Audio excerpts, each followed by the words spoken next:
Welcome back to 8482 Media. Today, I'm going to quickly show you guys how to add a watermark. It's super simple. So when you have your project ready or you just want to add a watermark, you go on the bottom and click on text. And now you click on add text. Now you type in what your custom watermark to be. I want it to be mewing because this is a joke. And now we're going to click on the text as it's selected right now. And we're just going to click on style on the bottom middle.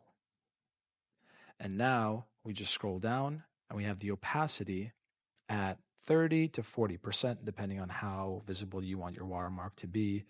And you guys can select what type of color you want it to be. I like it white. You could also, what kind of boldness you want it to add. And then you click on the check. And now for it to fit the entirety of the clip, you just grab the end of the watermark and you elongate it to fit the entirety of the clip. And now you have your custom watermark. Thank you guys for watching. If this video was helpful in any way, please leave a like down below. If you have any questions, comment down below. Thank you guys for watching and have a great day.